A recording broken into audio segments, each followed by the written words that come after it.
Salut les cuistots, aujourd'hui nous allons faire une recette super facile à réaliser avec seulement 3 ingrédients. Donc pour cette recette, vous allez avoir besoin de 320 g de biscuits, de 3 bananes et de 200 g de chocolat noir. Si tu viens d'arriver sur cette chaîne, je suis Idriss de la chaîne Cuisito et je t'invite à t'abonner pour ne rien louper. Donc on va commencer tout de suite par réduire les biscuits en miettes à l'aide d'un robot. Donc voilà, on casse les biscuits, on les met dans le robot. Et voilà, on les broie et on commence l'opération jusqu'à terminer donc tous les biscuits. Ensuite, on va venir les mettre dans un récipient. Une fois qu'on a préparé nos biscuits, on va passer donc aux bananes qu'on va donc venir écraser à l'aide d'une fourchette, voilà, comme ceci. Donc voilà, là j'en ai écrasé 2, je ramène la troisième que j'écrase aussitôt à côté. Voilà. Et voilà, donc ma petite purée de bananes est prête. Je vais ramener donc un récipient plus grand pour pouvoir faire, pour pouvoir préparer ma pâte. Voilà. Je mets le biscuit broyé à l'intérieur, je forme un puits. Et enfin, je vais venir donc mettre dans le puits ma petite bouillie de bananes. Voilà, donc je mets pas tout. Toujours, hein, c'est comme l'eau, hein, on en met un petit peu, on mélange, on voit donc la quantité, la consistance. Voilà. Et finalement, je vais tout mettre. Voilà.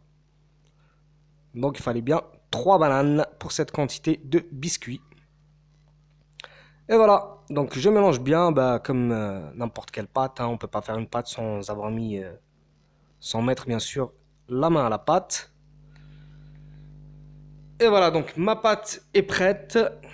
Comme vous pouvez le constater, voilà, elle est bien. Je vais avoir besoin donc d'un moule, voilà, carré comme ceci, mais c'est pas obligatoire, hein, vous pouvez très bien faire sans. Donc moi je vais l'utiliser pour pouvoir venir abaisser donc ma pâte, voilà, à l'intérieur. Comme ça je vais avoir donc une pâte qui va être bien formée, voilà. Une fois que c'est fait, une fois que c'est bien abaissé, que ça a pris la place de tout le moule, et que c'est plutôt plat, voilà. Je vais venir donc démouler comme ceci. Vous savez comment on démoule, hein, c'est pas compliqué. Voilà. Et enfin, je vais venir donc découper donc mes gâteaux. Là, c'est à vous de voir si vous voulez des petits gâteaux, des gros gâteaux. Donc la taille, ça revient donc à vous. Et enfin, je vais venir donc les retirer en les retournant bien sûr pour avoir donc le côté lisse au-dessus. Voilà, comme ceci. Et là, je vais pouvoir donc le mettre au réfrigérateur pour qu'il se fige un petit peu. Et pendant ce temps-là, donc on va venir préparer donc le chocolat. Donc ici, la recette elle est finie. On peut très bien dire que le gâteau il est prêt avec seulement 2 ingrédients, c'est-à-dire donc le biscuit et la banane. Et donc après, c'est facultatif, celui qui veut rajouter du chocolat par-dessus. Et voilà, c'est bien connu que banane chocolat, ça se marie bien ensemble. Voilà. Donc voilà, je ramène donc mes biscuits du réfrigérateur. Mon chocolat, il a été fondu au bain-marie. Voilà. Et là, vous savez très bien, c'est mon côté artistique. Je laisse exprimer donc mon côté artistique. Voilà.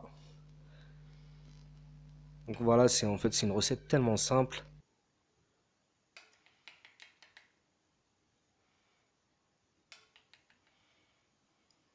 Du grand art, voilà.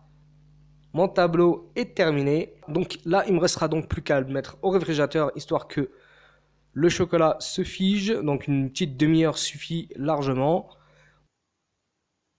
Voilà, donc cette recette est terminée. En espérant qu'elle vous a plu, n'hésitez pas à liker, à partager et à vous abonner si ce n'est pas encore fait. Et moi, je vous dis à la prochaine pour une nouvelle recette.